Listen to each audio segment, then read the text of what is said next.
And so we return to Cape Canaveral. It's year 2, day 82. We've started building our first rocket to the moon. It's supposed to do a flyby and then eventually impact it. And by flyby, we just mean get into the sphere of influence. In fact, get below 5,000 meters. 5,000 kilometers. And well, we should be able to do that if we're going to impact it.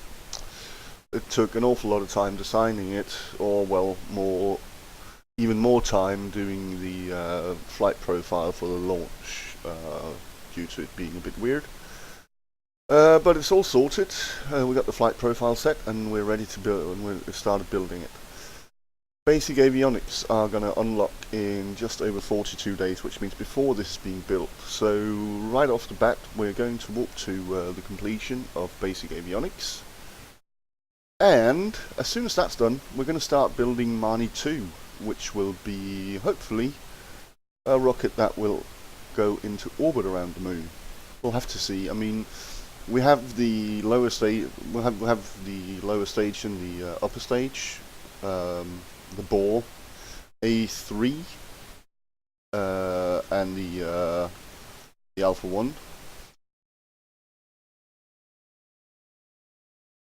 Or the rather Alpha 1A. No, the Alpha 1 actually, which can take a payload of 5 tons. Just getting to the moon and impacting it is about, how much was it? 1.75 tons. So we have over 3 tons to play with to get an extra stage on that will do an orbital insertion. Of course, one of the things is, if we look at the contract for the lunar orbit, it says between 20 kilometers and 5,000 kilometers. But what we really want up there is to go below 150 kilometers, because that's where we switch from in space high over the moon and space low over the moon. And there are going to be a lot of experiments in space low over the moon for science. It's not like we're lacking science, but we can always use some more. So, looking at my delta V chart of the moon, it says that we are going to need about 700 meters per second to get into low orbit. So, let's see what we can do.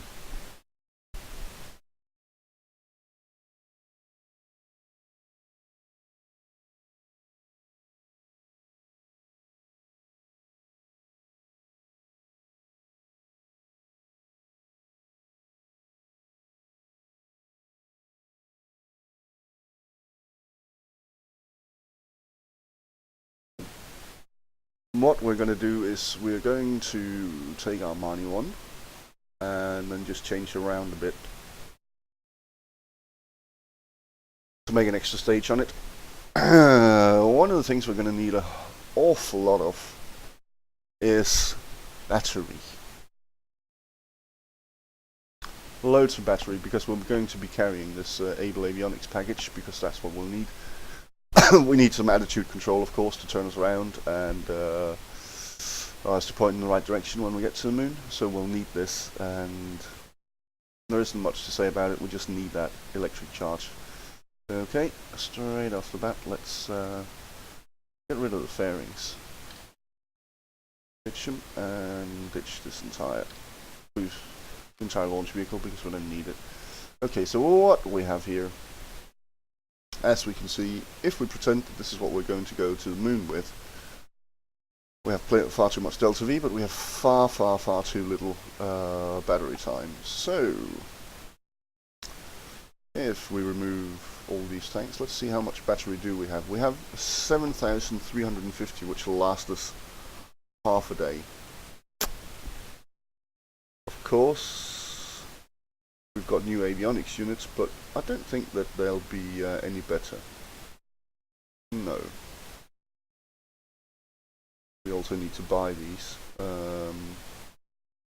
These are the big avionics rings which are needed for the larger vehicles. Right now we're just on our launch vehicles stacking the early guidance unit, and That's a bit pointless. But none of these have attitude control. Not a single one. So we're stuck with the Able Avionics package until we get the next avionics tech, and that's going to be a bit of a while away. So if we want to do this, well, a couple of things we would need to do. Yes, we'll still have a decoupler here for this because eventually we want to ditch the entire thing here. But for now, we will need about 5 days worth of battery to get there, just to be on the safe side. Might even take 6 days. So 1 day is going to be about nearly 15,000, let's say 14,000. So that's to the tune of 70, 80, 85,000 battery. Yes, very nice. So if we remove all these tanks, go the UI here, and we go down to battery, electric charge here. Well, so about 10%, there's enough room for 878,000, and we want about 80,000 here in this one. There we go. Right, the UI. That's enough. Stick the rest of it on. Okay, we still have plenty, of course, have plenty of delta V, so we're going to obviously make this a lot shorter. About 700 delta V should do it. And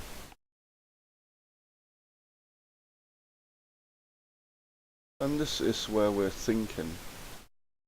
Yes, because we are using the AJ10 mid, which has, first of all, have a look at the engine. There we go.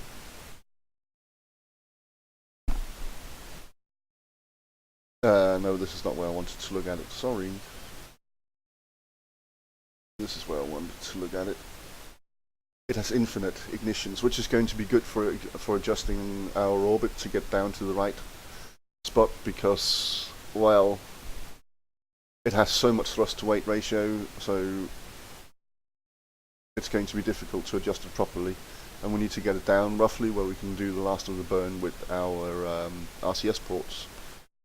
We do have, as you can see, RCS ports pointing backwards, which will propel us forwards. Just going to check the GUI to see what have we got. We're using nitrous oxide. Okay, because of course now we have less electric charge because we just produced a fuel tank. We also need nitrous oxide in here, so let's remove all the tanks again. Let's show the UI and let's stick electric charge. We still want 80,000 of this. 80, 1, 2, 3, and then I suspect we'll want, we can find it, nitrous oxide. Oh, there we go.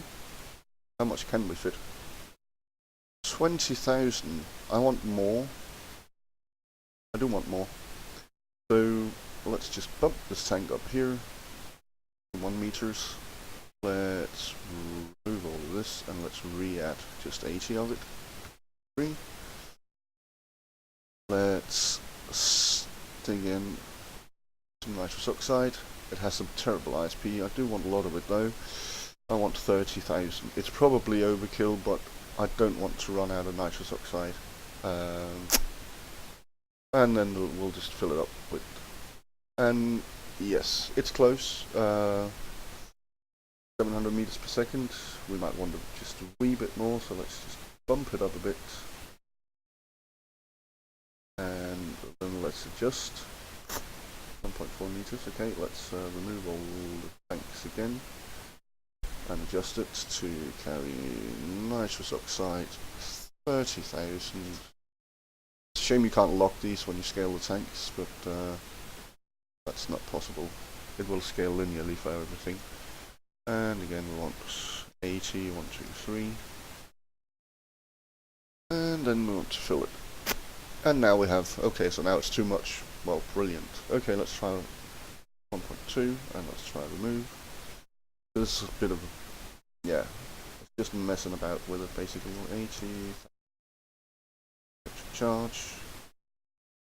Oh, of course we can't have 80,000 electric charge because right now our nitrous oxide is taking up too much. Oh, FNH and IR FNA, and set this to 30.123. Update and charge 80,000. Go and click here, but I can also do it in the fuel tank UI where I can put this in. Okay, now we have plenty of delta V, and we have the nitrous oxide we want, and the amount of electricity as well. So, that's all good. Let's hide the UI. As you can see, 20 seconds, this one has way too much thrust.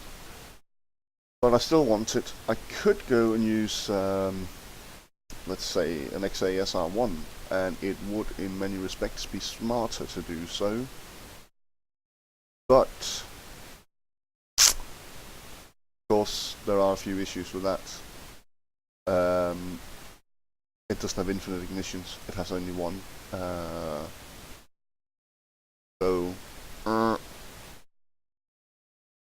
And so the insertion module is 900 kilograms. That's fine. The Able Avionics units, if we just check it here again, allows control up to 5 tons, so we'll just use the same one for our translunar injection stage. Because we can't really carry, we're supposed to keep it all, the translunar and the actual lunar insertion stage and the payload below 5 tons, because that's what our launch vehicle can take right now. So let's stick a decoupler under it here. So yes, you can be shrouded, it's fine, that's okay with me. We use the RCS for ullage as well, so that's fine. Which also might mean I don't want a shroud on it. Disable shroud, because I want to use the RCS here to align the translunar injection stage. That's a necessity.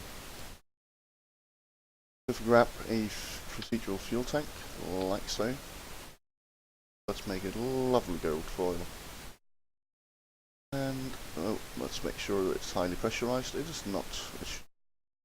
It is fortunately the upper one. If the upper one wasn't, we'd have a problem with the Mani 1, which incidentally, this should be the Mani 2. Like so. Okay, as for engines, we're going to use the same, because it is a bloody good engine for this.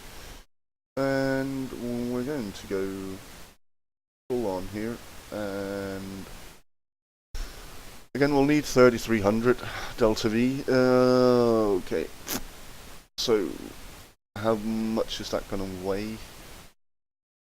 Look, the thrust to weight ratio really isn't important here. We're already in orbit, so we're not going to suffer any gravity losses from having a low thrust to weight ratio, so we can just bump it up and say, well, that should be fine, and we're below 5 tons. The only other thing we want here is ullage motors. Got here, separation motors. Let's just grab, shall we take 2? 2 is enough. It's not a big stage to launch.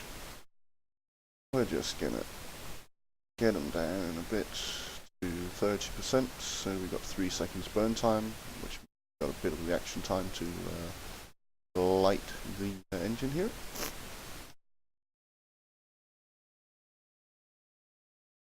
I don't really like the look of this, it's too long, so I'm going to go and change it around and make the diameter wider here instead. Like so.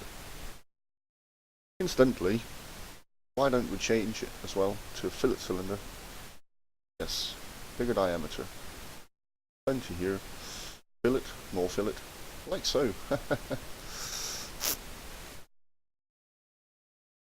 Does look a bit silly, I suppose, but I quite like it. We just need it to be slightly longer to get the burn time. This is perhaps much 50. There we go. That should give us enough. enough delta V. I mean, it's only supposed to be around 3,150. But we always carry a bit extra. And again, the burn time's fine, 4 minutes 19 seconds. This has a 5-minute burn time, rated burn time that is. Here will be 104D, 300 seconds, or 5 minutes. So basically, what we have here is something that should theoretically go into orbit of the moon and stay there for a while. Just one more thing I want to check, which is the antenna here. Start deployed. Will that deploy into? Yes, it will. So I don't like that. So let's offset them. Turn off angle snap and just offset them upwards a bit. And let's see if this is enough. Start deployed. No. Still not. Well, we might flip them about then. Let's flip them instead. Back with angle snap. Flip it in this direction. Yes. And let's see. Okay, so now of course they're pointing inwards, which we don't want. Drop angle snap, just flip outwards. Come on, flip like so. Okay. And offset you back down again. So now they'll be here, pointing this way, which is fine. Again, no new science experiments that we can use. And in fact, this micrometeorite detector will be completely pointless, because it is situation specific and not biome specific, and which means that in the course of impacting the moon, the Mani 1 will have done all of that. And we have here the Explorer 1 probe, which has all the rest of the experiments, which is temperature, radiation, telemetry, and some sort of impact. No, there's something we have forgotten, which we've also forgotten on the Mani 1. We could go and edit the Mani 1, which is another situation specific. I'm going to go and edit the Mani 1, that experiment as well there. It's another situation specific experiment. Specifically, it is the barometer, which we've forgotten. So shame on me. Okay, but anyways, our stage looks good. We just want to check here. Yes, they are going to be on separate stages. This is going to go here, this is going to go here. Yep, they're all going to be on separate stages, and then we're going to go to our sub-assemblies here and drop off the Alpha 1, which is the more powerful version. I mean, total mass right now is 4.7, and we've simmed this with 5 tons, and it works. So it should work with 4.7 as well, and it should work just fine. And let's haul it all up a bit. So, and let's drop the Borr A3, which is the one for the 5-ton payload. It's a lot of parts. Just look over there on the right side with all the staging stuff. Okay, there we go. We're going to make a slight alteration to this. Don't drop that, stop that. Yes, there we go. Because right now we're using avionics units. We're using 5 avionics units on the lower stage, because they can only take 40 tons each. We're using 2 here and 3, well, 1 on each of the boosters. So we want, of course, all of the guidance unit earlies. Let's just grab it here. 3 meter version, that's a 2 meter version. Go, let's purchase that. Oh, 0 purchase cost. Okay, there we go. So this one will allow control of vessels up to 130 tons, and it weighs 0.4 tons. The one we're using now weighs 0.35 tons. Our total vessel mass is 270, so it would all of it would be able to be taken care of with this one, which is 0.85 tons. Okay. So, what's up and what's down? Well, we have a couple of options. We can fit the 2 meter one instead of these 2, and it'll weigh less. And then stick with the ones out here. Or we can fit one 3-meter guidance unit here, and just for everything to take care of the entire booster stage. And I am actually inclined to do that.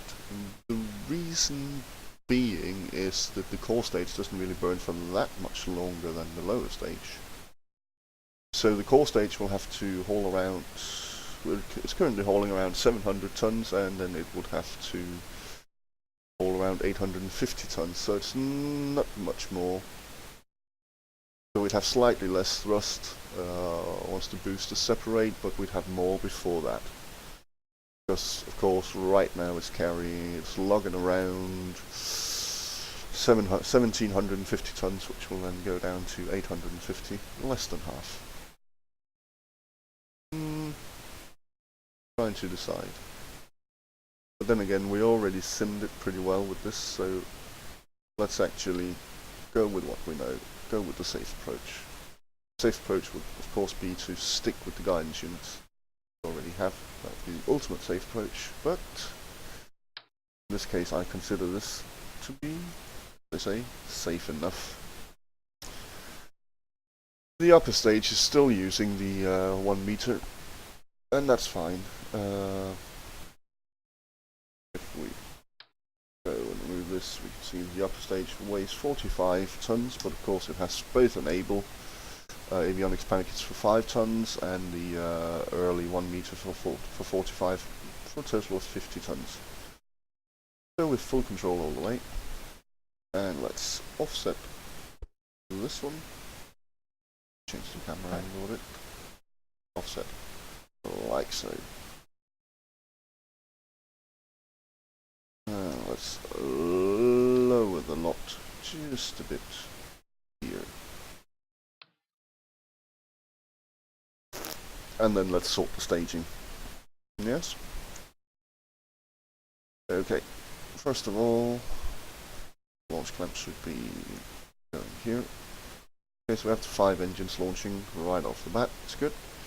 And what we have, dropping the boosters, which is all on the same stage as well. And then we have this one firing alongside the retros down here, alongside which 2 are these? Those are the ones up here. Oh, you don't belong up there though. Yeah, and this is where the old staging goes to hell. Okay. Okay. You go there. So you there, and after along with these, we take these 4 ullage motors, like so. What's that one? Oh, that's another one. And so after these ullage motors fire, we want this big engine to fire. Then we want to, once it's all done, said and done and burned out, let's just check to see. Oh, we have plenty and plenty of delta V. This is 9,100, 9,800 delta V. Plenty and plenty and plenty. Not a problem. Okay, so after this one fires and it's all done, we want to decouple it, which means firing this one off. Yes. And then our upper stage, yes, first the ullage motors, then this engine. And after that we stage that one away. So we only have this here, and that will be ullaged by the RCS, and finally, once we have that lunar insertion, orbital insertion, we drop off the probe, and everything will be good. Okay. So staging looks pretty good for now. Yes. Okay. So basically what we need right now is aerodynamics. What we need right now are fairings. And what we need is make sure that they go to the right spot. Let's see, where do these go? They go here. which I think is the exact spot it's supposed to. This is good. And the payload fairing as well. Up here. Okay. And it drops off alongside this. I could do that, or I could drop them off before, which I'm gonna do. And there. Nice. Save. Just to be on the safe side, let's do a simulation of it to make sure we'll get into a proper orbit. The 10-minute simulation is fine. Yes, it's going to cost us a bit, and yes, the whole rocket's rather expensive, but that's what we get for wanting to send something to the moon and make it stay. Let's just have a look here.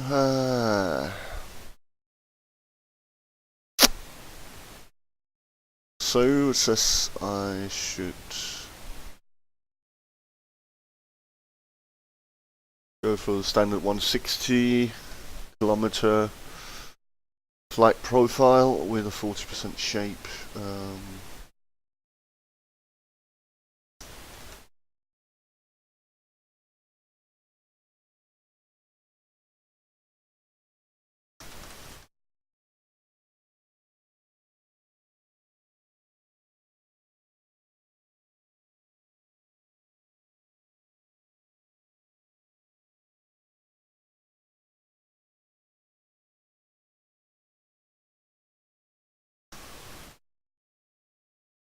I honestly can't remember what we managed to do with the turn end altitude if we just left it. We'll have to check. It'll be fine though. It'll be fine.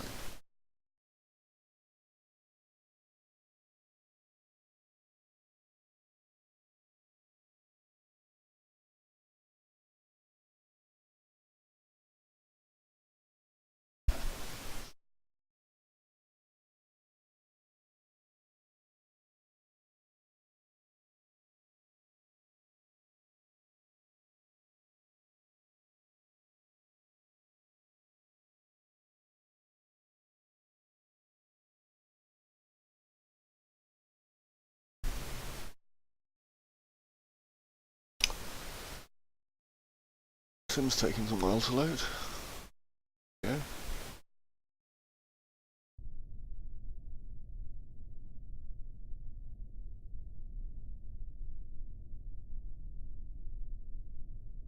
Okay, as usual we disable the part failures for this type of sim. Change our ascent path to be... what? 200? Oh, 160. Let's try. Maybe it can remember our stages. I honestly can't remember, and I'm not right now. I'm not going to go back and check the videos to see what it was like. So this done. Engage the autopilot. I'm going to check here on the engines to see the thrust, and I suppose I could try and check here as well. Let's have a look.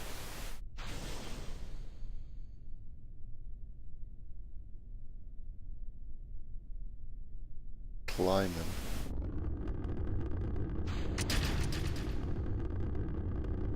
So no, that just says max thrust. It doesn't say anything about current thrust. I suppose we could change that.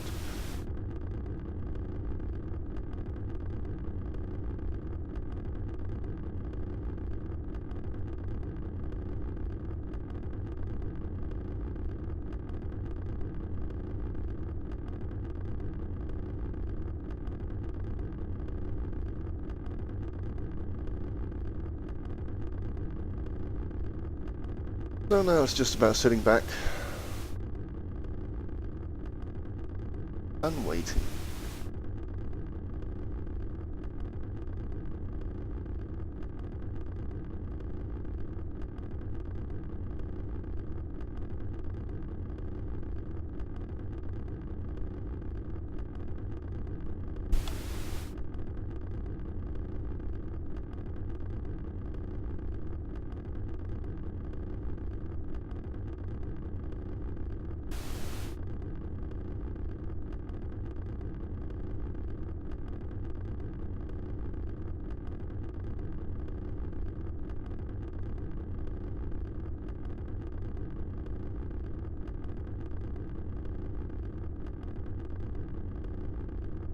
Okay.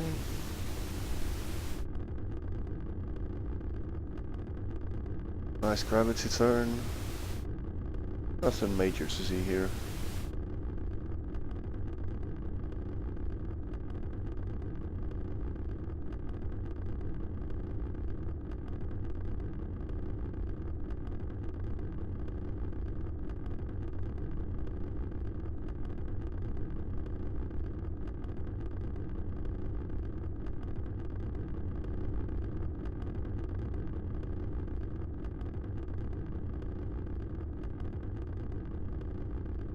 We'll need to drop the boosters when there's 25. This is the total accumulated burn time of both the boosters and the core stage, and the boosters burn out 25 seconds before the core stage.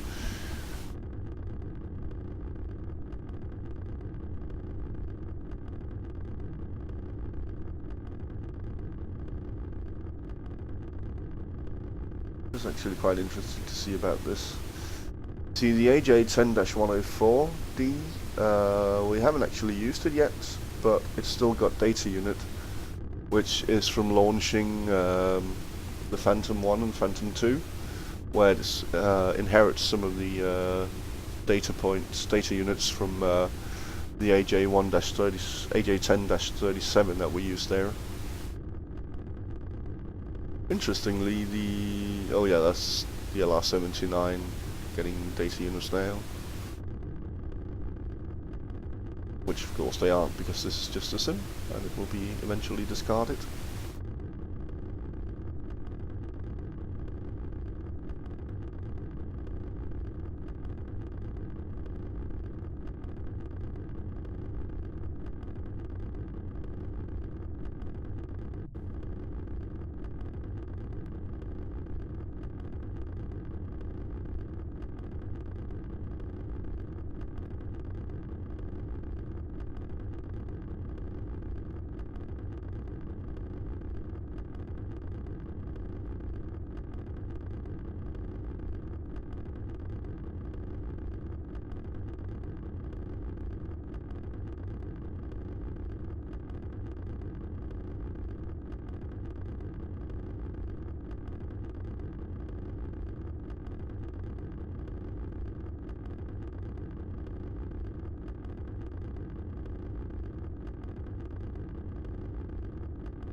So we're getting reasonably close to booster stage burnout.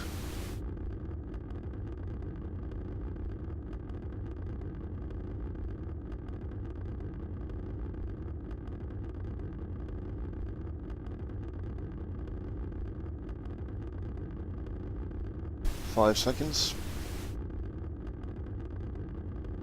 Turn the camera around. You can see it nice and clear. Here, and 2 seconds. And there we go. And stage.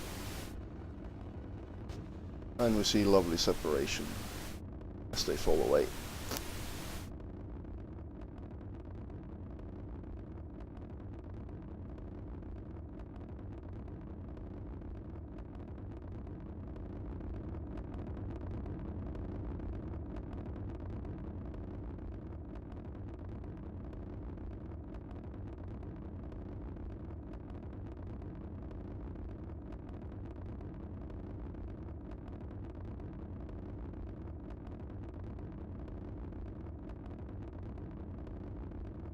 Okay, getting ready for main stage separation. Ooh, our Alpha axis is already very, very high.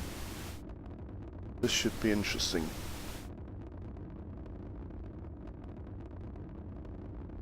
Okay. And stage.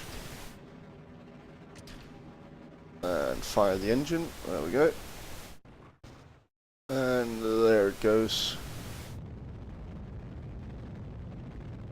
And we might as well drop the fairings now as well. They're here. We're over 100 kilometers.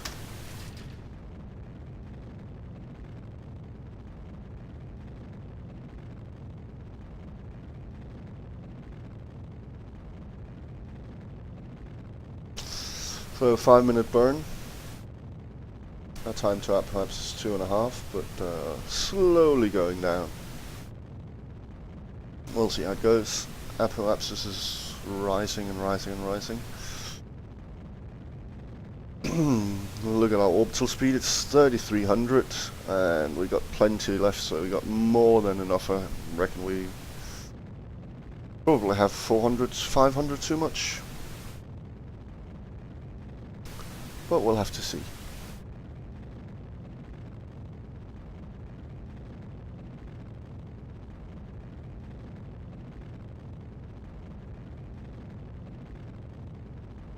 Our vertical speeds are also dropping. It's about 1 kilometer per second now, which is fine. And also, yeah, flattening out, which is good.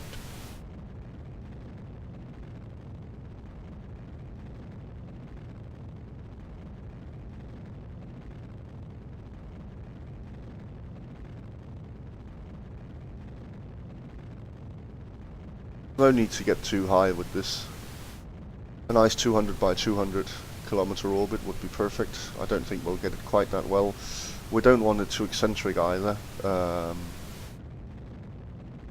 could give us trouble and mean we'll need excess delta V. The Oberth effect basically says we want to be, if we get 150 by 150, it would be best. But we can't. But if we get a very eccentric orbit and we're at 800 kilometer when we do our translunar injection, well, we'll need extra delta V. We fortunately do have a bit extra, but yeah, I would prefer not to.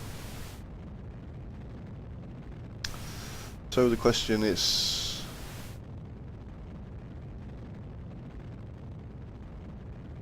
see, time to perhaps is 1:30. And we've got 3:45 left to go. Question is if I would be okay to set the orbit altitude at 250.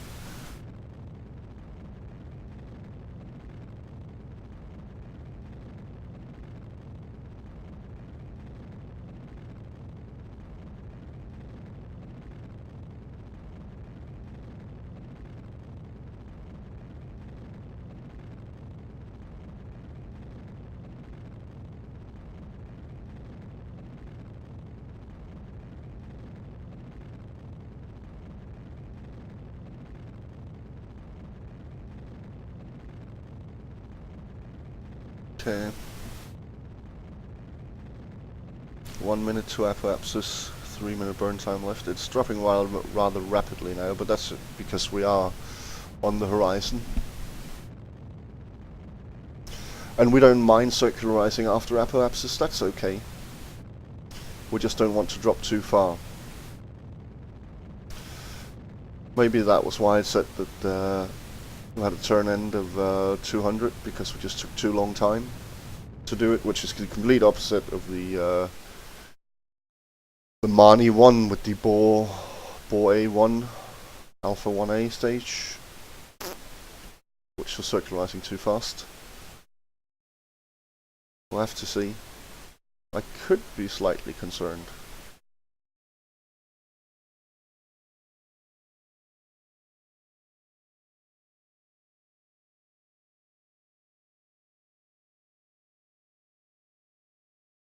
Check the map here and see how it looks. I have a thrust to weight ratio 1.5 now.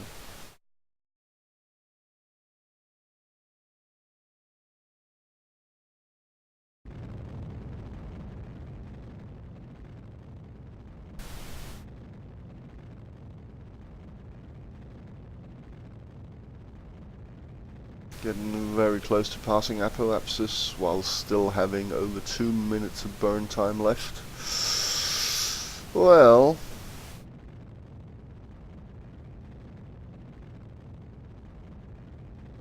when you circularize quite a long time after apoapsis, you want a lofted ascent, so you want to set your initial turn end much higher, which means you'll get a higher apoapsis. So the apoapsis would be, if we set it at 200 kilometers now, it's 160 turn end. If we set it at 200, apoapsis would probably be about 260, 270.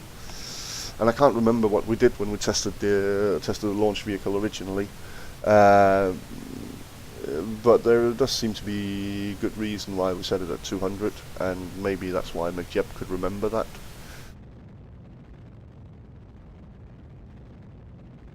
But we'll have to see. We're past apoapsis now, and we're slowly dropping at 150 meters per second. Going up rather fast. A minute and 30 left.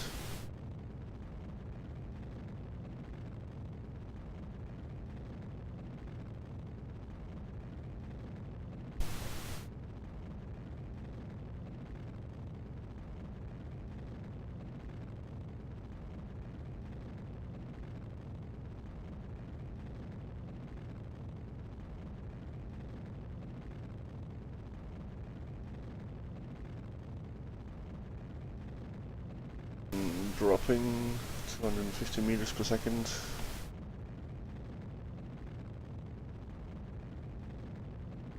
Still a minute to go.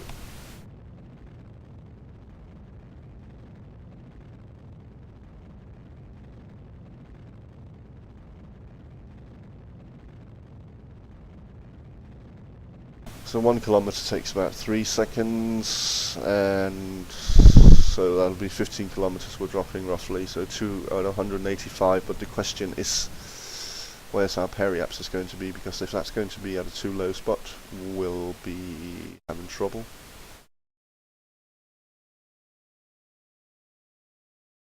But we might be good.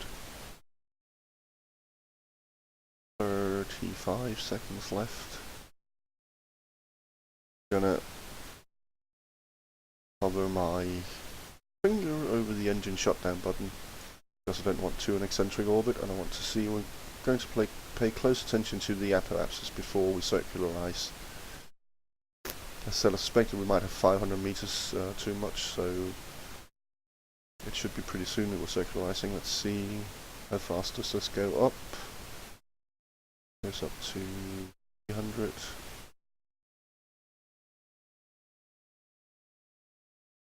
400. Will not circularize? No. Our periapsis. Ooh. This is going to be a bit of a silly one, and will we even make it? Look at that eccentric orbit. That's horrible. And we're probably not even going to make it with a periapsis above 140. No, it's 135. 138. Yeah. So let's restart the sim and see if I was right in remembering that it was supposed to be a 200 kilometer turn end. I probably was.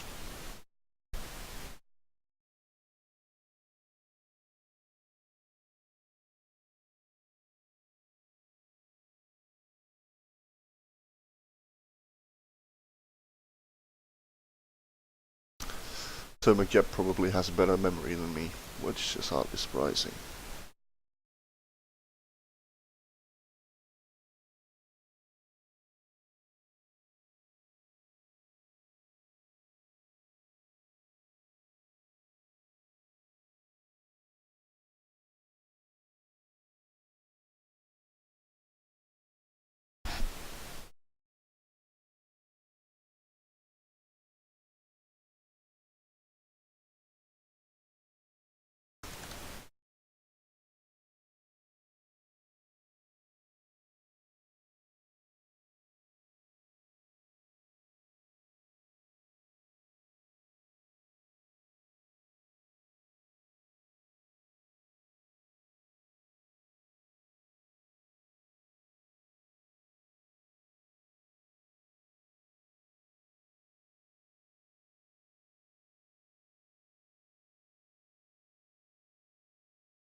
Well, it's certainly taking its time.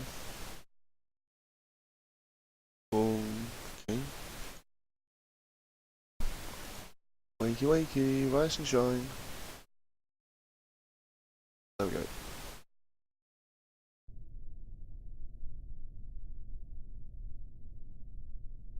Well, I suppose it is a rather large rocket. But then again, it's nowhere near what we're going to using.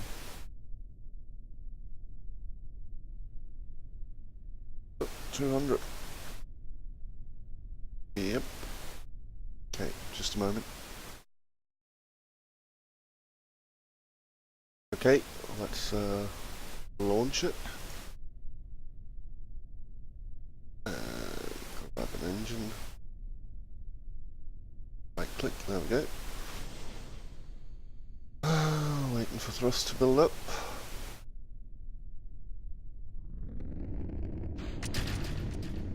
And off we go.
Page.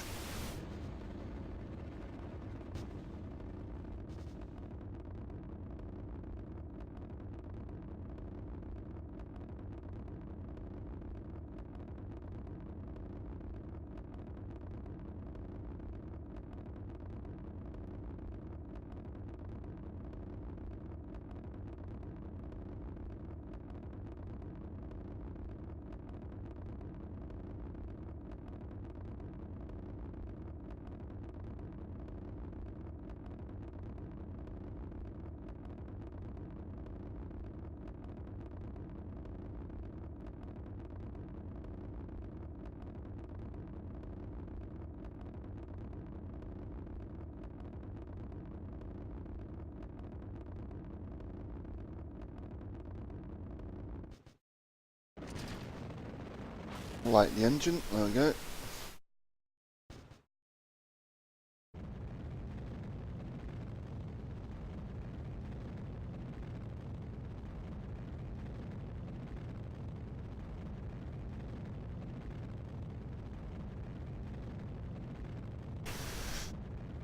And ditch the fairings.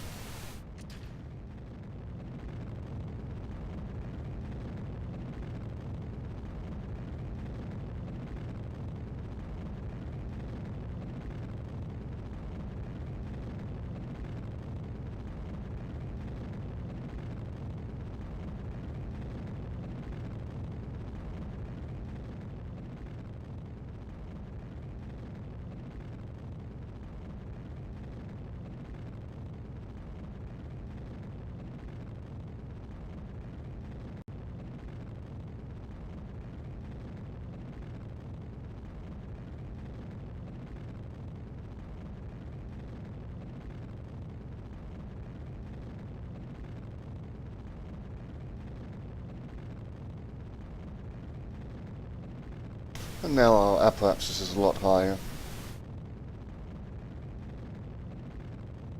And it'll continue to go up as we see, which means that our time to apoapsis is also further away. And means that we have more time on the other side.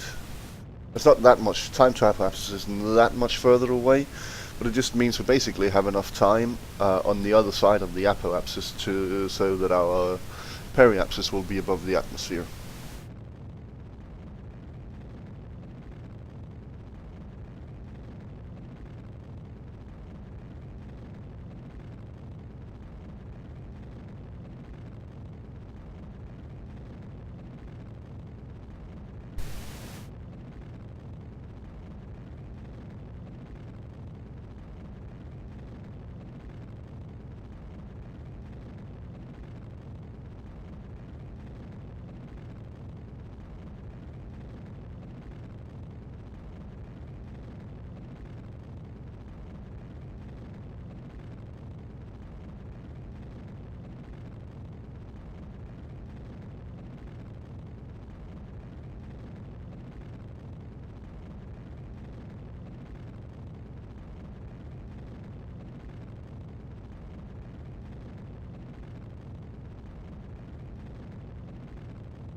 Time to apoapsis is going down at a fair rate.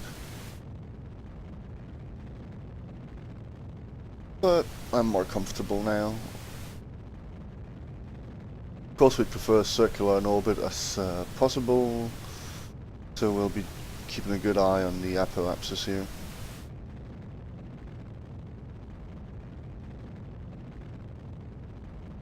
Which will soon be behind us. Right now in front of us, and soon it'll be behind us. We got another 1 minute 50 burn time left.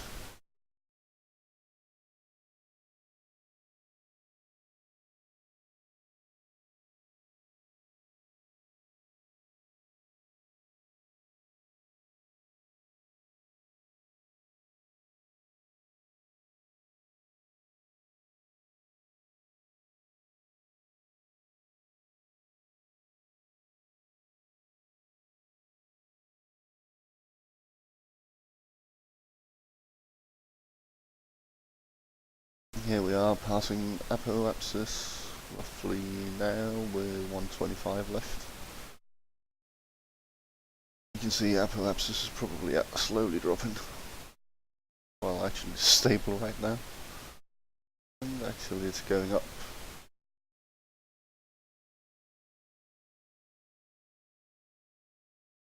Well, we are dropping down.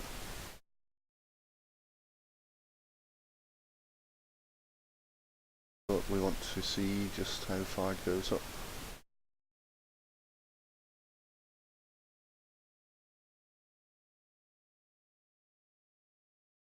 $2,000 LCV left. We won't need all of it.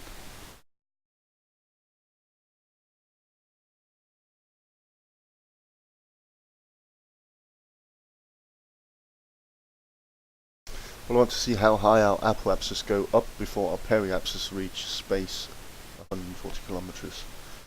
To see if we can make it circular in any way, or even remotely. 300 by 150 is fine as well, but I'd hate to end up with something like 180 by 1000. Too much.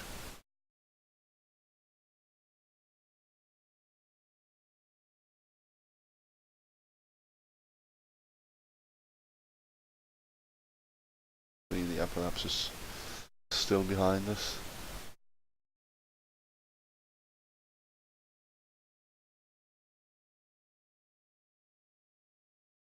See, the apoapsis here is keeping going backwards as well, which means that our periapsis will be around here and turn around, which is why it's going to be a trick to keep it up. Check now, and we're 300. 400, 550. Let's just stop it here. I can't cut the engine. I can do disengage autopilot, of course, McJep's control. As soon as I disengage the autopilot, McJep's going to cut the engine. Unless, of course, you ticked off here in settings. See up here. Actually, I have RSS special handling, which means it will not turn off the engine.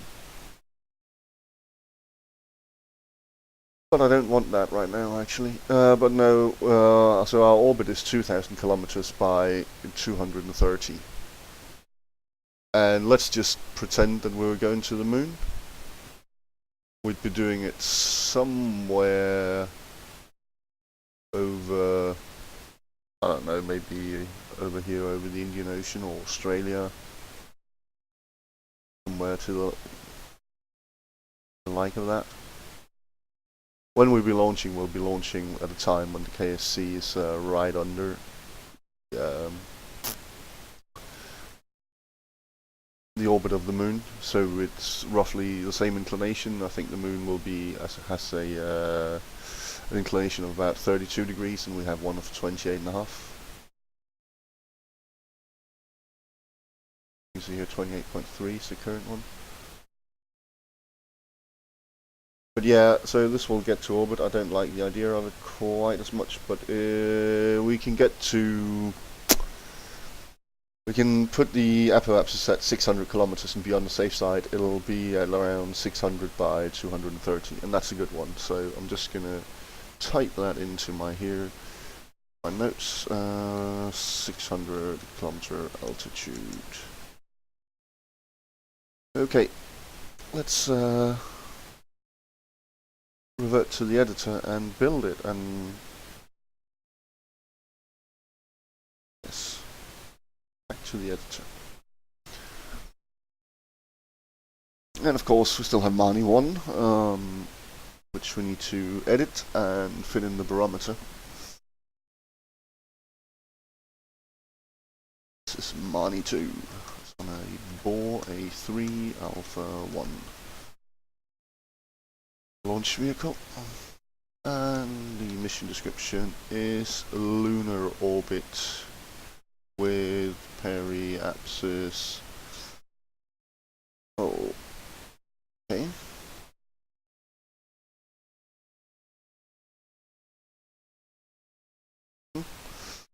Periapsis.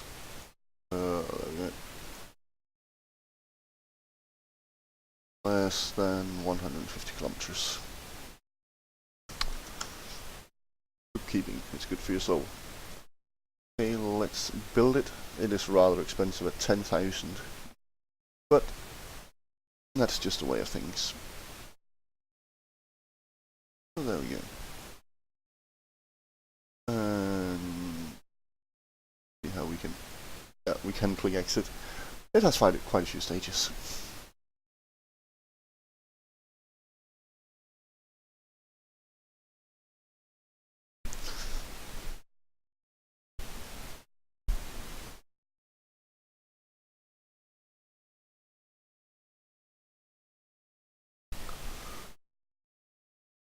And so all we have to do is, and it's done in 12 days. Oh, that's lovely.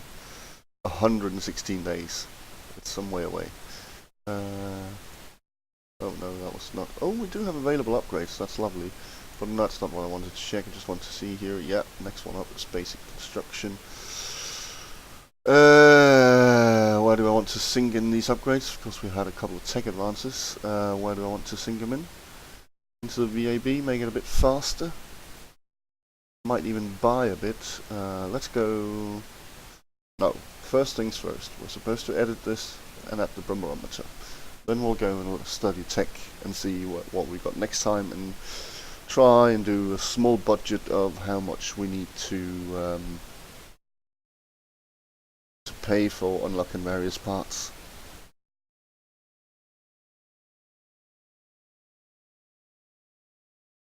I mean, our moon program overall has condition of landing in 3 different biomes with probes, and we will eventually, but that is still some way away, because on top of what we already have, another, landing will be another 1800 delta V from low lunar orbit, I suppose it's called.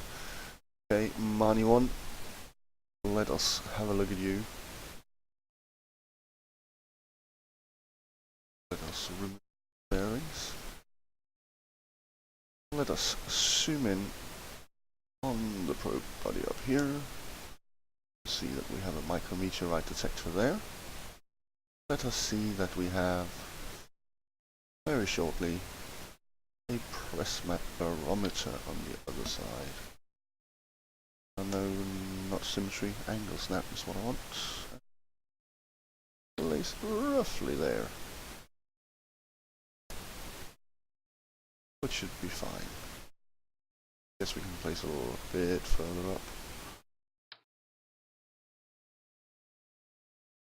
So, okay, all is well. Looks good. Okay, let's get these, 2 of them. When are you saying you want to? As soon as we burn this one? No, I'm saying on a separate one.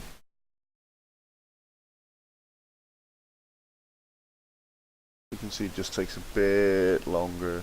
It was 11 days and something, now it's 12 days and 14 hours, that's fine. We're going to save the edit.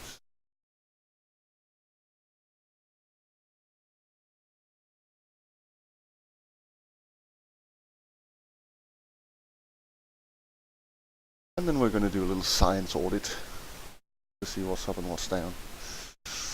And what to study next. I mean, we have so much science, and very soon, hopefully, provided that the test flight doesn't bugger us up, we'll be having an awful lot more. So we're currently working on basic construction. The only thing really I want from basic construction is procedural diameter upgrade. And then again, I also lie just a bit, because a lot of the engines we have will have unlocked new configs with basic construction, so that's also good. What we want after basic construction might be stability in early probes. That'll allow us to send up some proper probes. We get apart from a couple of science experiments like the orbital perturbation experiment and the film return camera, and trust me, you do want to return these. We get some new RCS ports, we get our first solar panels and an early controllable core, as well as these smaller thrusters. We also get some different avionics packages. So we get the Agena avionics package as opposed to the Delta we have now, the Thor. Oh, Able it is we have now, and here's the Delta, which is another one. Then we get some various technically interplanetary ones, which are actually in actual fact not interplanetary because the antenna aren't geared for it, which is a shame. And various other probe cores. And yeah, and various thrusters and RCS ports. Okay, so nothing special here. It is a nice thing to have. It'll just allow us to do basically what we do right now, but do it a bit better. And that's it. It's not going to open up a new world for us. Survivability is going to open up a new world for us because it'll give us heat shields, and we can't return anything without heat shields.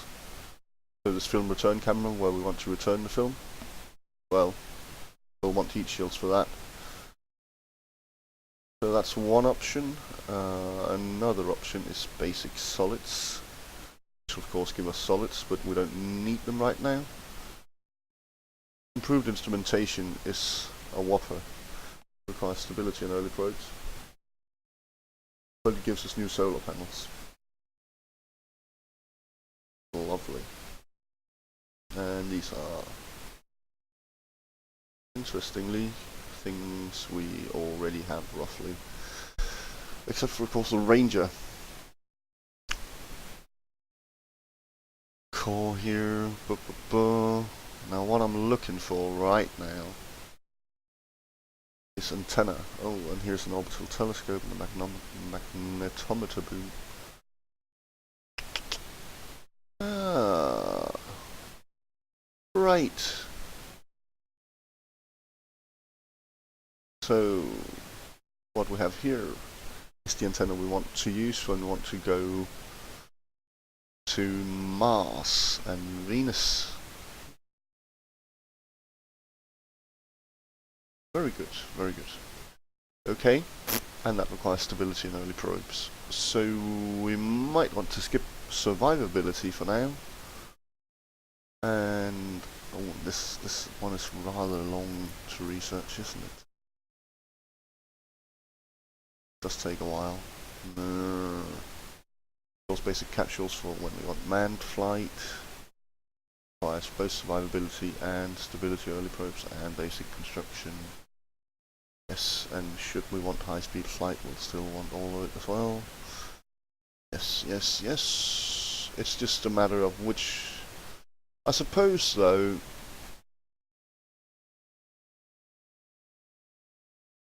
that going for stability in early probes is the best option right off the bat. And these small thrusters here cost nothing, and the cores, well, okay, the cores and the film return camera cost a bit. So does the avionics unit, if I want it. I don't know if I do. This one is the Reflecton KR7 is not good enough to go to Mars or Venus.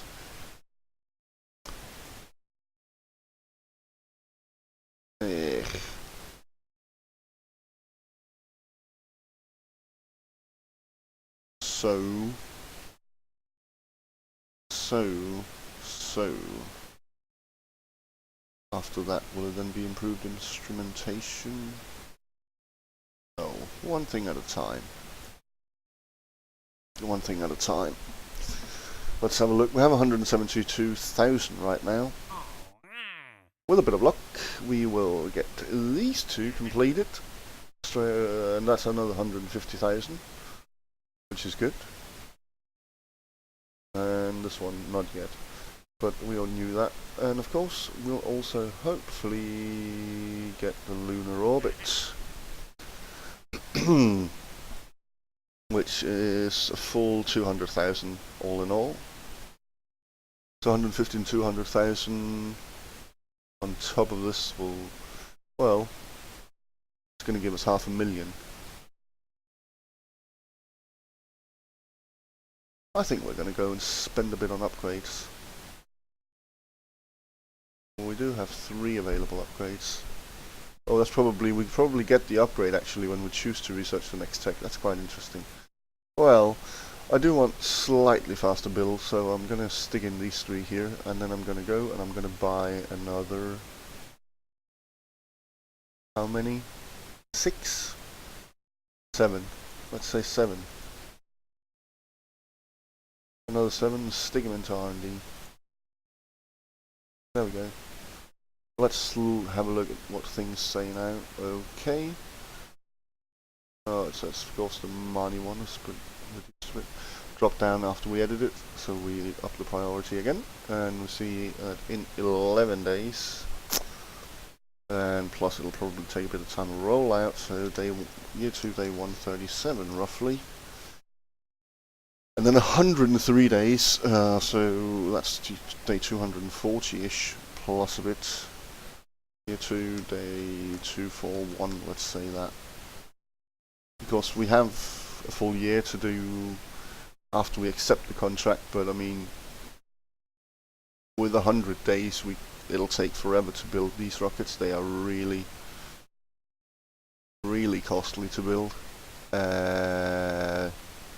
So we'll only, I mean, if we fail, we fail, and that's good. If Mani 2 can't do it and we build another one, I mean, we can probably have time to build 4 before we'll fail the contract after accepting it. We're not going to accept it, of course, until this one is finished. Ugh. But I am not yet going to stick more build points into the VAB. I'm not going to buy more yet. I am going to... We have so much science. I mean, if we get 3 upgrade points, let's go and play around with it. We just spend the science now, and then we can always reorder. I mean, we're going to grab it all eventually, aren't we? Let's say we want this. We already paid for it, so pressing research here isn't going to actually deduct the research. See, it says -20, blah blah blah, but it doesn't. Still the same, but now we can do improved instrumentation, and that's going to take it, and survivability as well. Yes. Flight control, and not yet. Basic construction, yes, we'll get that. And basic solids we want as well. Mature supersonic, well, I guess we're supposed to go up and get high-speed flight at some point as well, so let's just research this one too. And... hell, let's take basic construction, because, well, we already have it, so it's not going to be attracted, but that means we can get high-speed flight, 25 science. And okay, that's it for now. That is us having spent most of our science points. But that's also going to last a while. Go back here, check tech. See, plenty and plenty.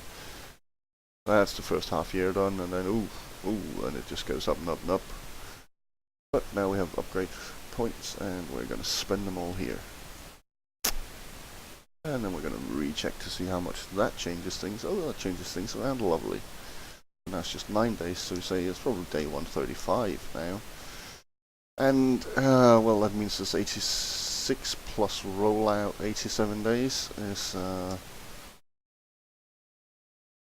well, that's day 222 suddenly, so we shaved off 20 days-ish. So yeah, all's left is to warp ahead and launch the Mani 1. So, off we warp. Completion of the Mani 1.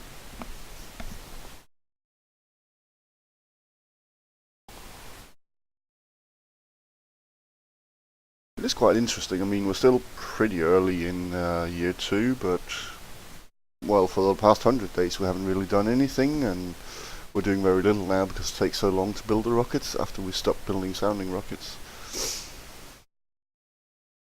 Oh well, just a thought.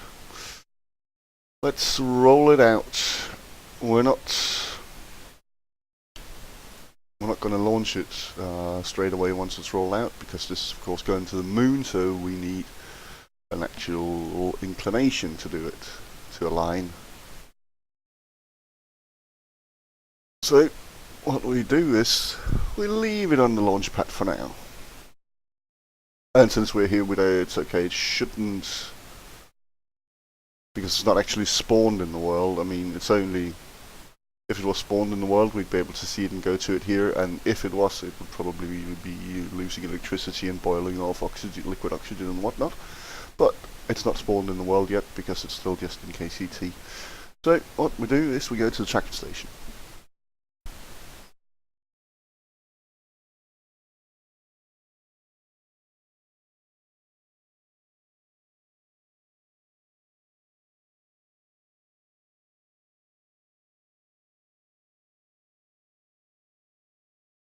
Then we zoom out.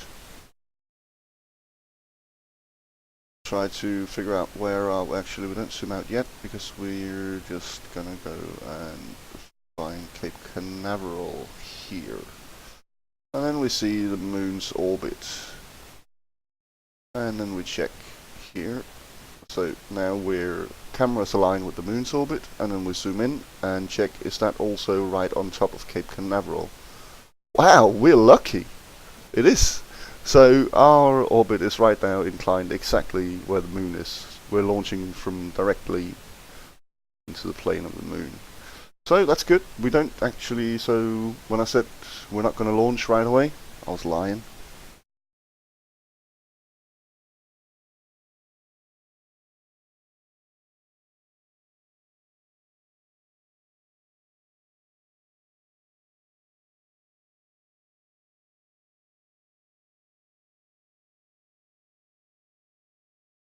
And there we go.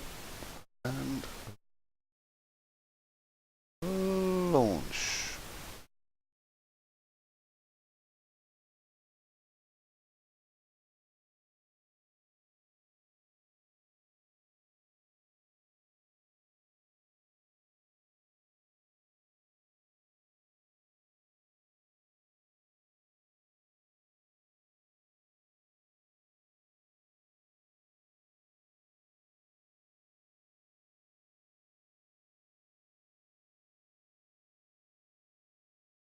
And of course this is the Borr Alpha 1A launch vehicle. So we need to set up everything for a 130 kilometer turn end, 50% shape, 200 kilometer altitude, and we need to coast until we're 1 minute and 45 seconds from apoapsis after main engine cutoff.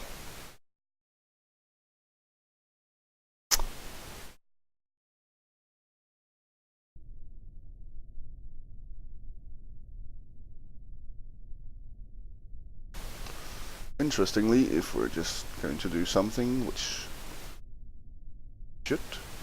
is go into the map view, and no, I don't want to look inside the Earth, I want to set the moon as a target.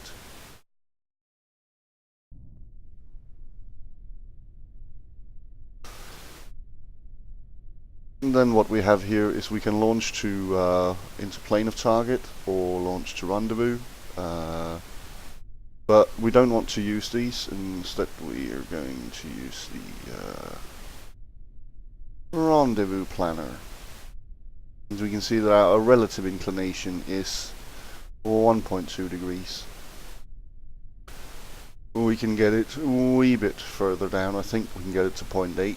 If we do that though, we'll have to time warp on the pad, and if we want to time warp on the pad, what we definitely need to do is right click these clamps, make sure the pump is on. It is, because we already enabled that in the editor, but we need to turn fuel on. Otherwise we're going to lose battery, and eventually also the liquid oxygen is going to boil off.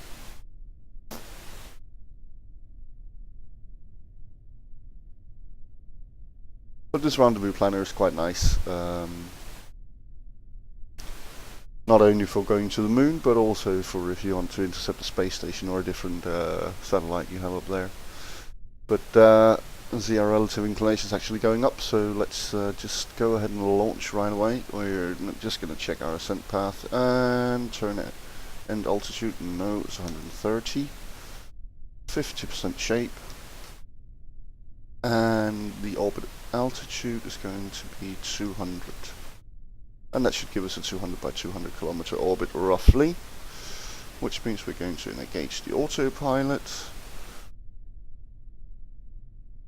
and launch. Checking the thrust, building up, and launch.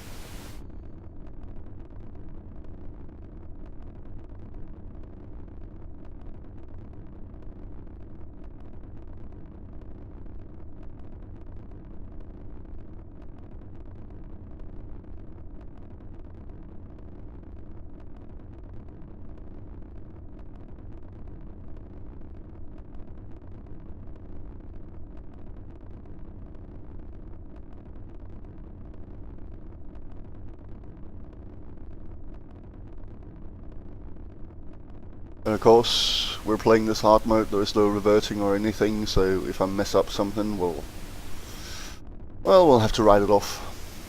So let's not do that.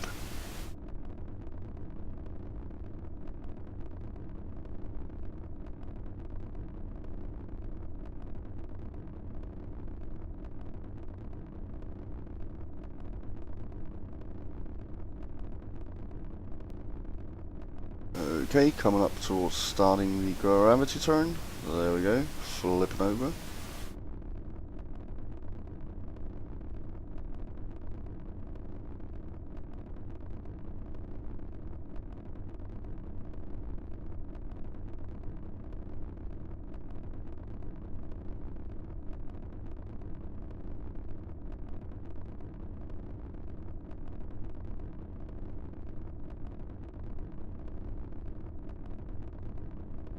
If all goes well with this rocket, we'll get lots more science as well from high space, and from high space over Earth, and high space over the moon, and 1 or 2 biomes low over the moon, before eventually smashing into it face first.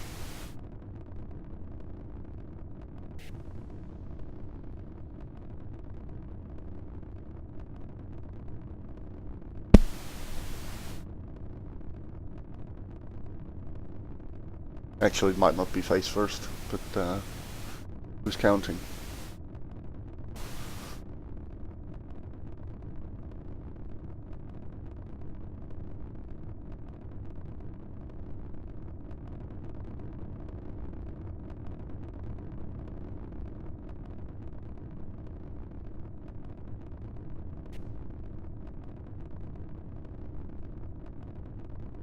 And yes, of course, what we have right now is that we... Okay, well, it's just going slow with picking up the data units. But this is test flight. Our booster stage and our upper stage have absolutely no data units, and our translunar injection stage have very few data units. So, yeah. The full data units on the solid fuel are the separation motors.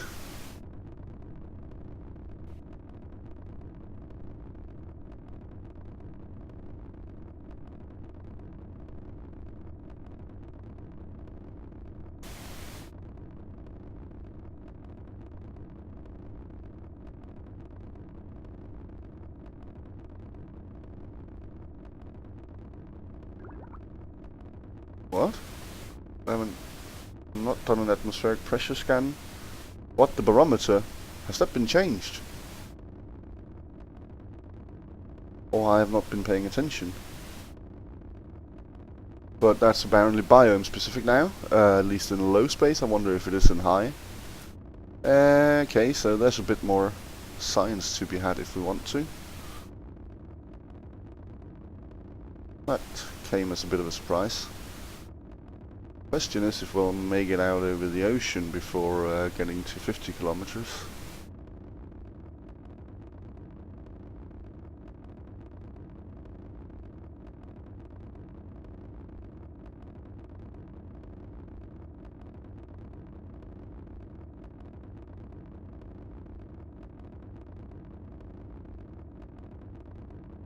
Now we're in upper over the grasslands. Yes, that's definitely grass down there. I can see that, all that lovely blue grass.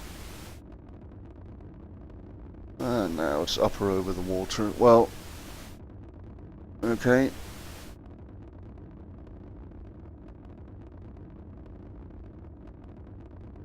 Once we get the second stage going, we're going to check X science to see what we've been missing. Time to perhaps is probably going to be about 2:30. It usually is by the time the main engine's cut off. Which they do roughly now. And there we go. Yeah, and then we just need to wait until it's 2:31. Not 2. What am I talking about? Until it's 1:45 left, and we'll ignite the second stage. I chose this particular flight angle with the what's it called? The turn shape, because, well, and of course turn and altitude, both because they fit, but also because, as you can see, we're ever so slightly going down. So actually, by the time we light the second stage, we're pretty much at the pitch we need to be for the speed when we light it, which will be, I think, well, it should be roughly on the plane of the horizon. So it just follows a lovely trajectory that we want.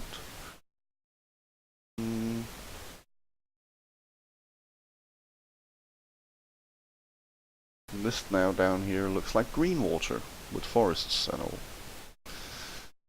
It does look a bit silly. Okay, 2 minutes. So it's 15 seconds, except of course it isn't, because it takes nearly 3 seconds to do one single second.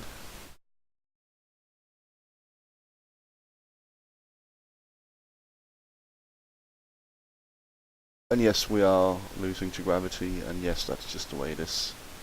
Yes, this is the one that works. Otherwise we'd be doing a very shallow ascent and losing to drag instead. But okay, come up and stage. And fire the engine. And it's a good ignition. And yeah, there we are. Pretty much on the horizon.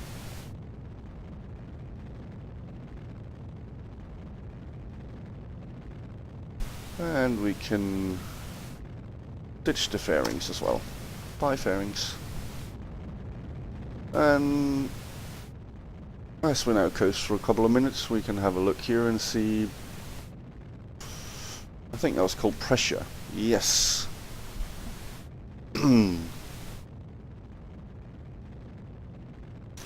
So, flying low gives us 1.5.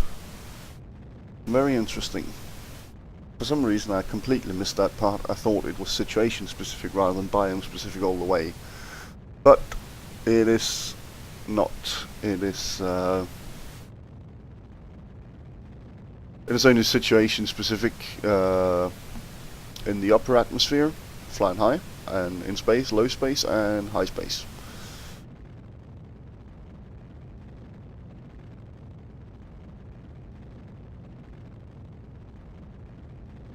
Oh well, we might pick it up at some points. It's less than 10 science overall, so it's not the end of the world, but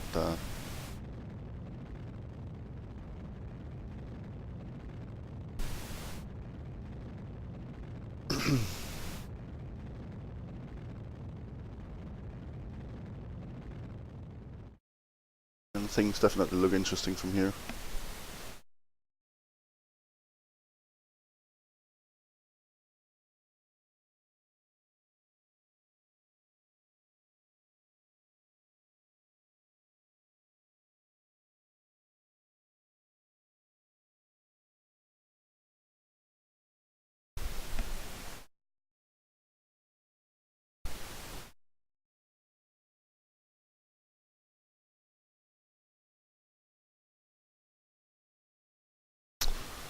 And now things start looking proper again. I guess I really should be fiddling with those values for when it cuts off from one to the other, but I'm just too lazy.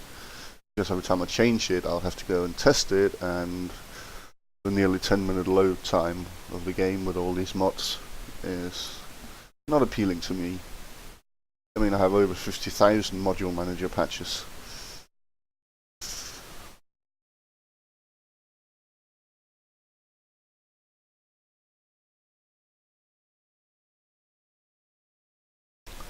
Incidentally, a new test flight release was just, released 1.5.4, which has R&D in it, but I've not upgraded yet because I'm waiting until Realism Overhaul also gets upgraded. I want to see if there's anything that needs to be done in Realism Overhaul before it, and want to check if there are any bugs that need to be fixed with it. But yeah, there we are. We're getting some data units before the LR-105. One of the things about that is that the amount of data units we get is normalized by the rated burn time. So for the LR-105, which has a very long rated burn time, we're not going to pick up very much. The same for the AJ-10, it has a full 5 minutes rated burn time, so again, not going to pick up an awful lot. We do only have a 1 minute 16 seconds burn on the AJ-104. So for the full duration of a rated burn, you should be getting about, I think it's about somewhere between 650 and 750. But of course we don't. Okay, we're in an orbit which is bad. Something went wrong here with our orbit, and that means we need to fix it. First, let's dump this, and then let's make sure that our fuel's stable, and let's quickly try and save it. Smart ASS, point prograde now, and enable our RCS to get it to prograde, and then we need to burn a bit, just a bit, to get that periapsis up.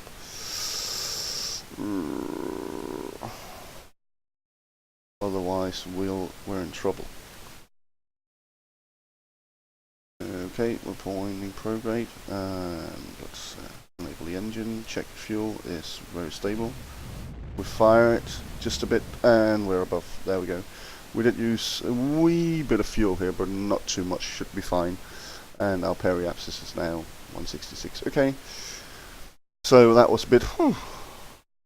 Let's get rid of ascent guidance, and let's instead get the.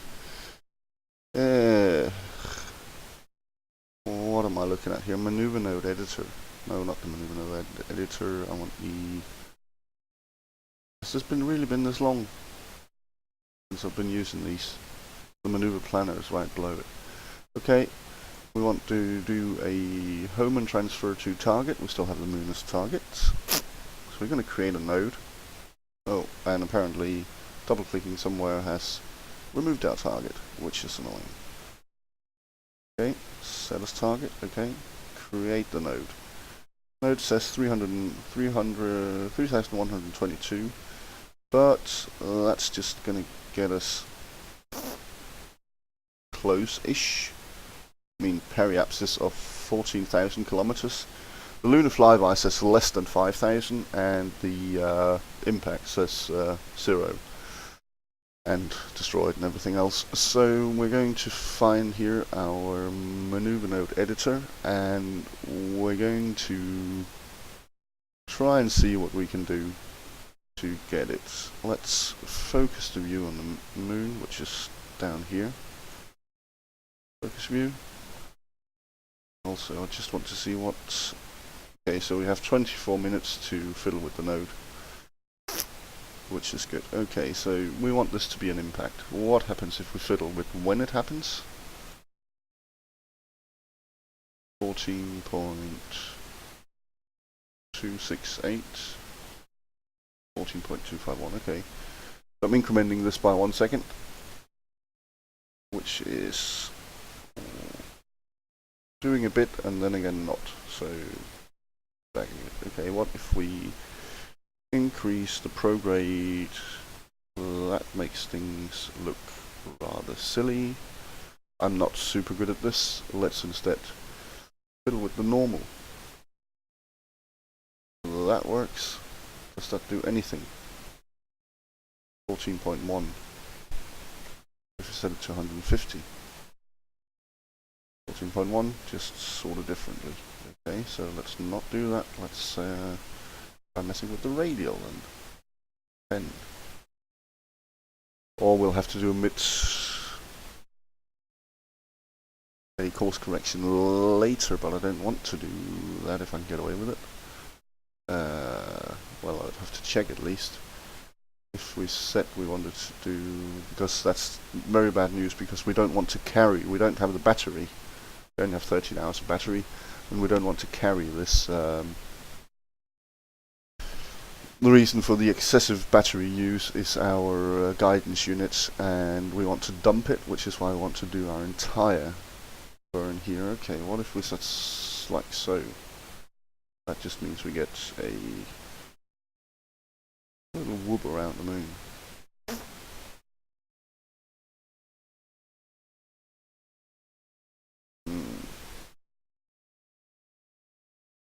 I'm not very good at these things, adjusting this. I really am not.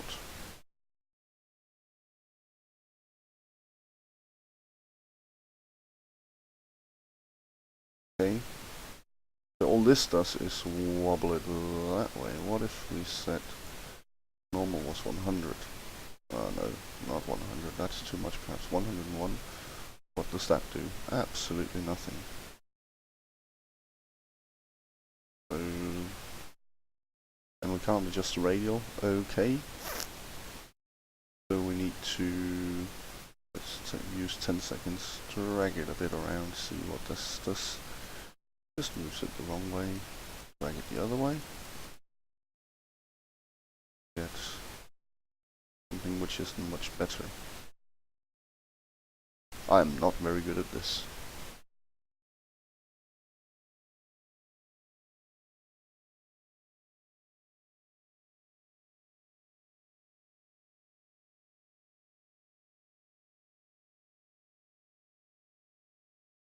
So I'll try removing the node and creating it again and see what we get. 14.4. Using the time. 14.2. 14.1. 14.2 again. Okay. When is this? This is in 2 hours. That's going to be too much battery drain, I think. What if we put it here in 1 hour 25? I just want to check because I'm not really good at these maneuvers. Now what if we fiddle with the radial here? That just puts it all the wrong way. Also I want to do the second node. So if we did the radial burn a bit later at 135 meters, we should be able to smash our faces into it. Okay. What if we reduce the time when doing this, so we do it closer and closer, then we just have to burn. Oh, now it goes 100. Yes, of course, right. That just means the further we can wait, the less delta V we'll have to use. Okay, let's see how much full delta V. 3,122. That leaves us less than 200, and this is also less than 200. We might be able to do it. I really don't like the idea of this because... Okay, and apparently there's a tip which says if you press backspace here, your focus view should switch back to your craft. And indeed it does. Indeed it does. Indeed. Getting close to our periapsis, that's not an issue. Just wanted to check. And then there's this maneuver node here. The course correction burn. I don't like the idea of that with the battery consumption, but I don't really feel we have much of a choice. I don't really think we have much of a choice. Oh, by the way, don't bother with that whole prograde and turn off the RCS. And of course I can't do that right now because we have no connection here. That's actually a pretty good question here. What on earth are we going to do if... Well, we're going to burn. No, we will have a connection. Also. Yes. Oh well, nothing better to do right now than to warp ahead. When is our maneuver node? It's in 21 minutes. It's here. Okay.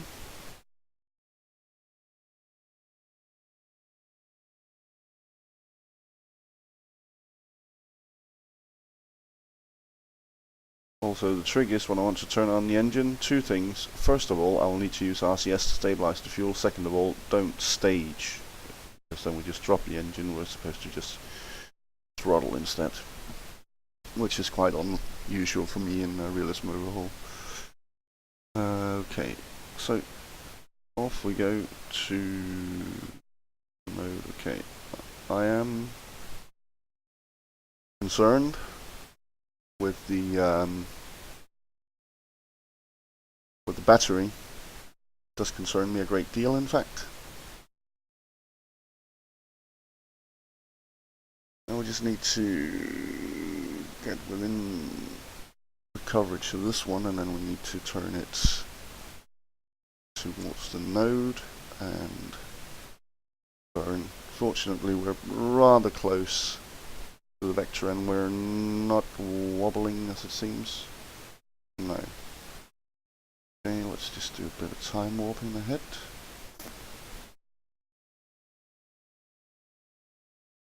With plenty and plenty of nitrous oxide to get us the delta V we'll hopefully need.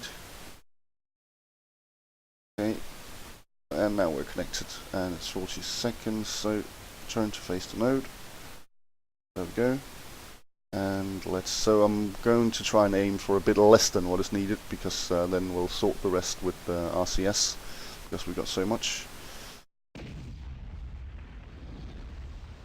Oh yes, and of course vapor and fuel lines, and this is why I'm very happy that we have infinite ignitions on this, because I'm an idiot at this. Okay, so just gonna ullage it, and there we go. And now we can fire it. Don't know why you say that we're going to burn for 1 minute and 51, because we're obviously not.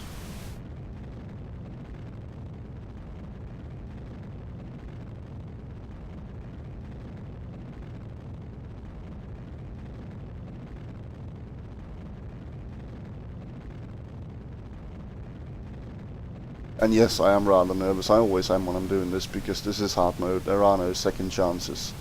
Well, except I just had one because I had multiple ignitions on this one, but it's such a classic mistake.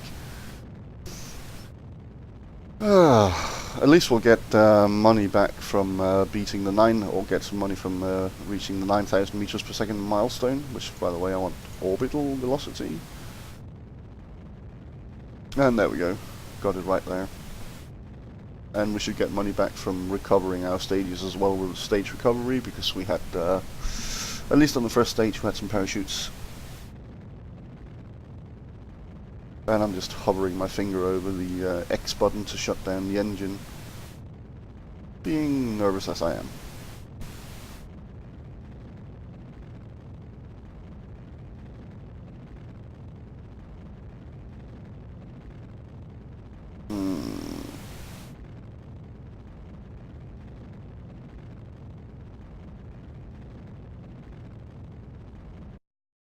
and 36 meters per second short. Okay, I think that's okay for now.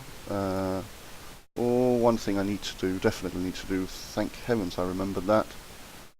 The antennas, they need to be extended. Both of them. Because this call will only get us to 2,000 kilometers above the Earth. Okay, as we can see right now it says no good. Okay, let's try with RCS and pull us ahead. We've got plenty of RCS. You can't see it right now, but I'm pressing H, push us forward. The only way you can see it is you can see our NOS is going down.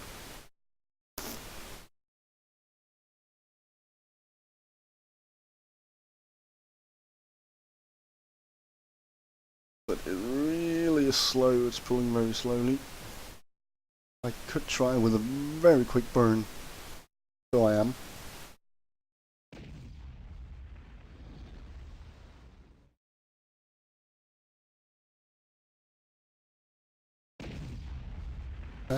Labour and fuel lines, no it wasn't.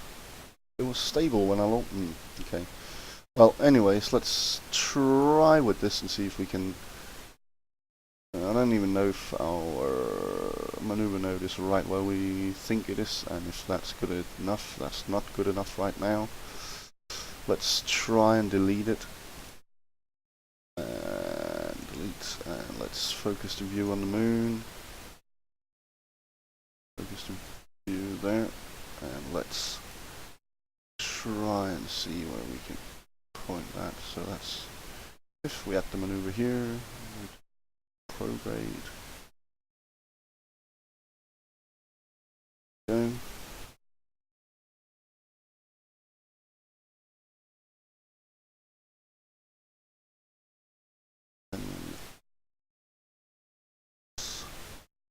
Come on.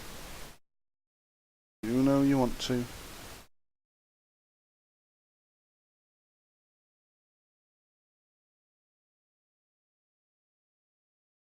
So, like so will, this will get us an impact, and it will require 178.8 meters per second. We have 231 meters per second. I want to try and see if I can in any way make it so I can just do the entire burn. So I want to see if I can make a burn which is exactly 230 meters per second. I don't know if that's possible. So if we, what I'm doing now is I'm moving the node back in time, which means that I'll have to move this up. Which was? There was not one there. No. Okay. Whoa! Wait! What happened here? Wait. Okay.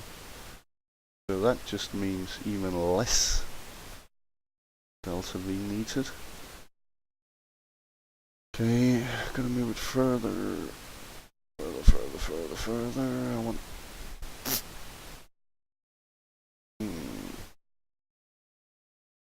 Now it's in 34 minutes. 33. I want to try and see what we can do with it. Now we'll have to actually almost be burning retrograde here. Yeah, very interesting.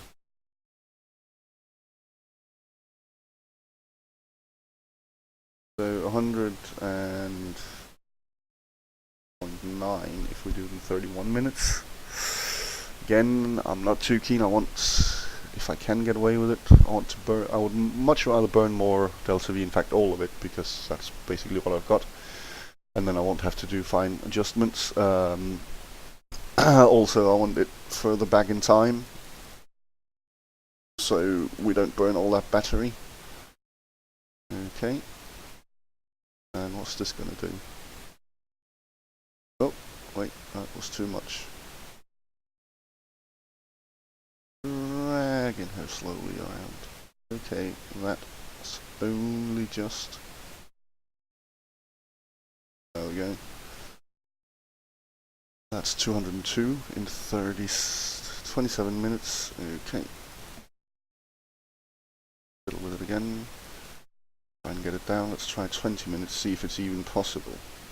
I don't know if it is. Oi.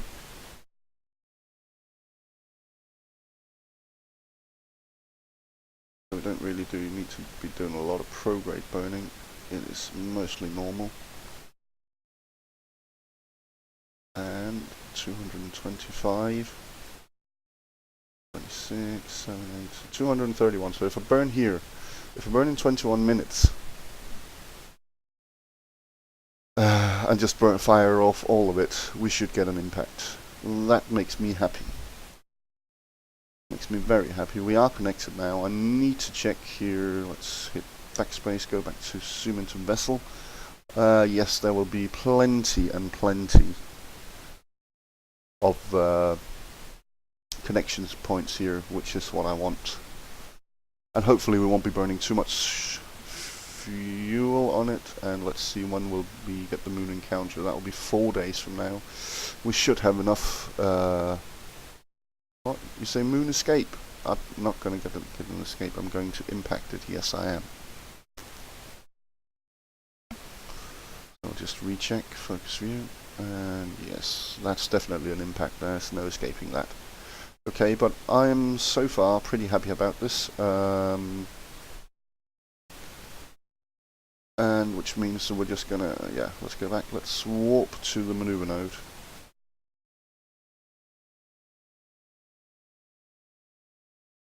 Plenty of connections, and we have our antennas extended, so even though we're 5,000 kilometers up now, we're still connected, which is good. Okay, maneuver node in 3 minutes.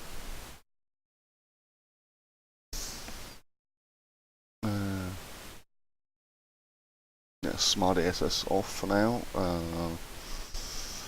We're going to go. The interesting thing is, because we're spinning actually now, our fuel is stable. There's a centrifugal force doing that to us. Oh, you are kidding me. That's KSP crashing. That is one reason why I maybe should enable quick saves. But yeah, I'll be back.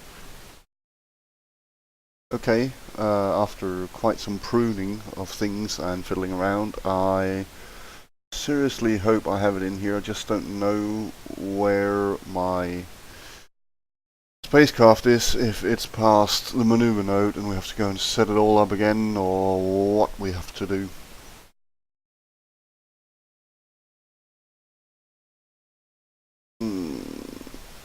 Now the Mani one here, and the maneuver node, next maneuver node is 37. Okay, so this looks good. I just want to check something because it was complaining. Something was complaining.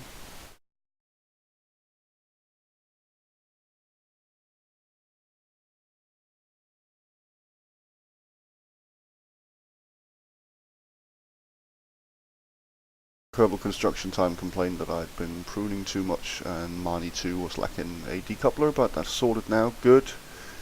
Okay. Let's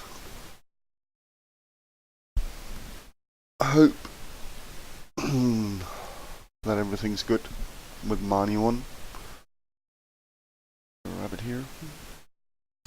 And we can see, by the way, even though that our second stage went with us to orbit, it got dragged down by the retro rocket, so it's on a suborbital trajectory and will eventually burn up, and that is good. But here is the Mani 1 that we want to fly.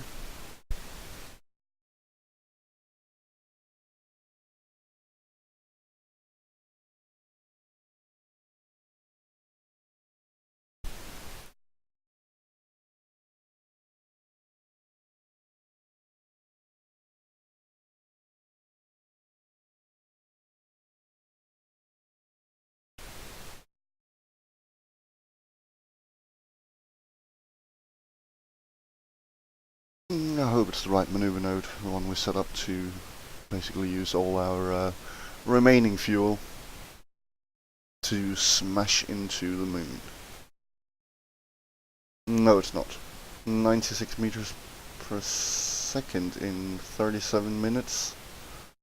No, but we have at least done the first one, so just lost the extra bit. That's okay though. We can change it. Okay. What we're gonna do is we're gonna drag it back. I just want to have a look at this. It was at about 20 minutes. There we go. And if we focus on the moon here, we know that most of our burn was normal. Okay, let's see if we can hit our maneuver node here. Yes, we can.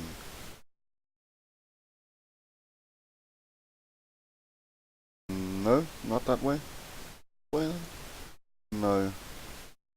This does not look right.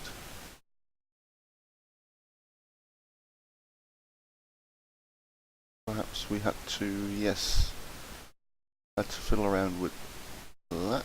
And let's see now. Still not good enough. No. Oh, well, doesn't matter. It was retrograde we wanted to burn a bit more of, and still more normal. So we got about 200 and something. 220, and what if we up it to the full 230? Okay, so even though we burn too much and too little, this is good. This is very good, and it's in 19 minutes. Okay, smart ASS off. Yes, there is no connection right now, but there will be when we get to the maneuver node. Reset the focus and warp to the maneuver node.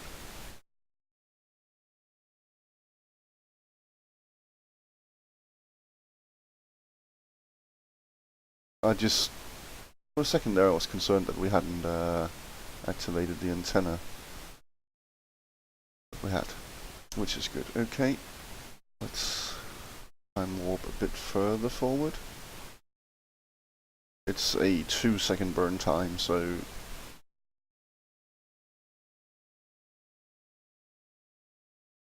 yes, there we go, and turn to node.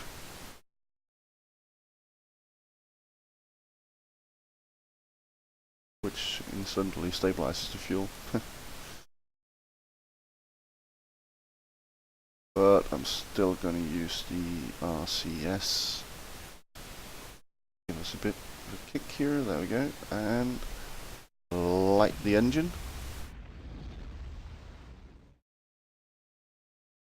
Okay, this makes me sad. You know what just happened? Engine shutdown. Oh, Christ.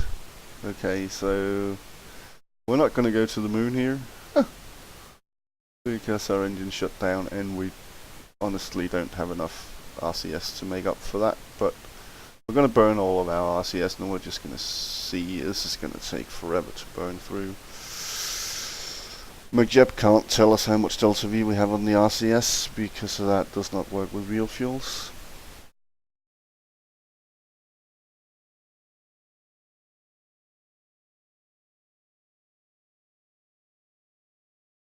Has a whopping 100 nanometers per second squared of acceleration. Wow. And a max thrust of absolutely nothing. Should probably fitted some bigger thrusters. Oh well. Well. Okay, so what we know is the vehicle as such is fine. But I'm gonna have to go and yell at Agathon for ruining my launch.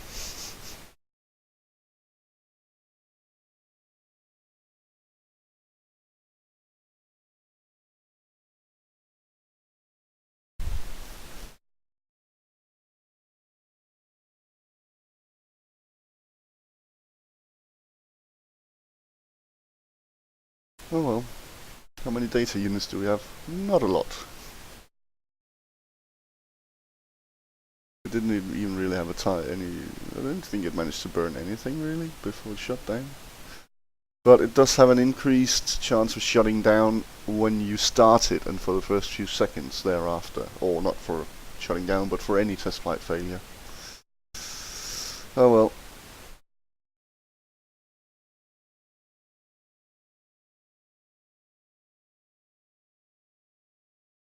Let's just see how close we can get.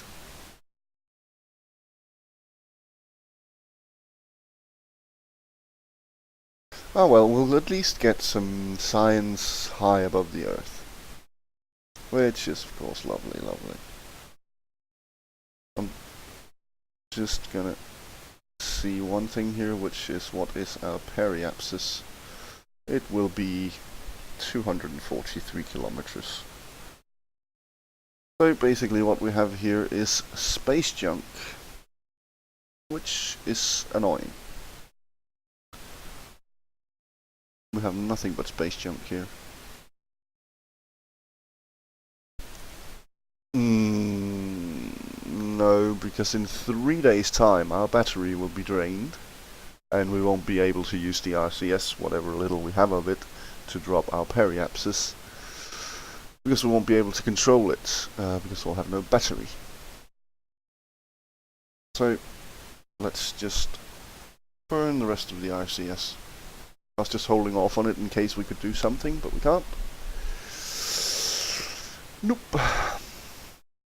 Bummer, I think it's called. Yes, we might as well remove all the nodes. They are now pointless. Right. And that's the end of the RCS.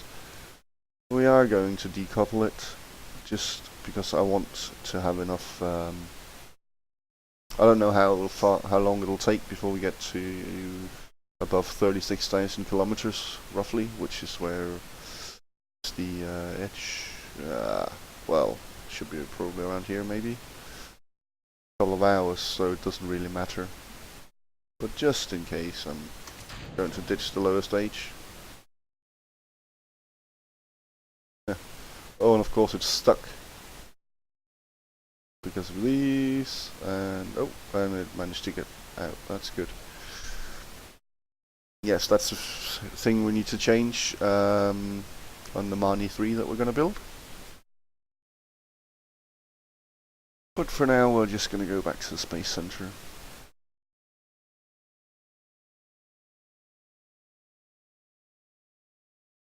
We need to point the antennas the other way. Though we don't actually have to extend them, they'll go to 20,000 and we're 8,000 when we're doing the translunar injection correction burn. So we'd only have to deploy them after that. So am I going to change it? No.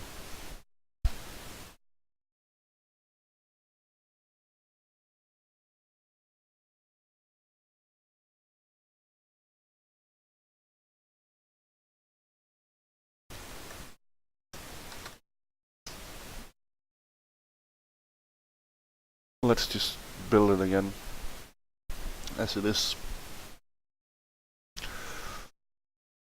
and not fiddle with the not deploy the antenna until we're until we've decoupled. We're also, of course, going to prioritize it ahead of the lunar orbit vehicle, the Mani 2.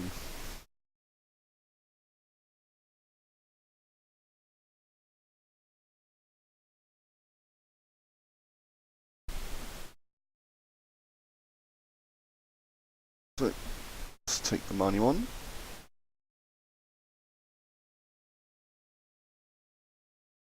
And this is why it may seem we have tons and tons of time until we get our techs. Yes, but so many things can go wrong. This was just the first of them. Let's just build it. We quite like how it looks.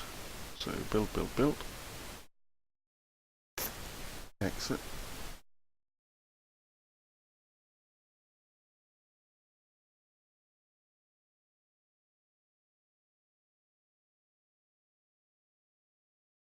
But yes, I'm a bit bummed. I always am. I mean, I was so nervous about making any piloting errors, if we can call them that. And then test flight goes and screws us over. But still, it is a great mod. I wouldn't live without it. Okay, you're going to be renamed to the Mani 3, which will have the same mission description as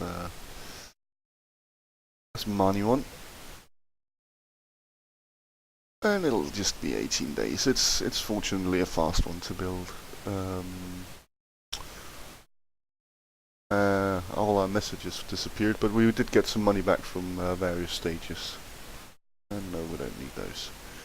Okay, but what's going to happen is we're going to call it here, and then we're going to pick it up next time and hopefully get to the moon.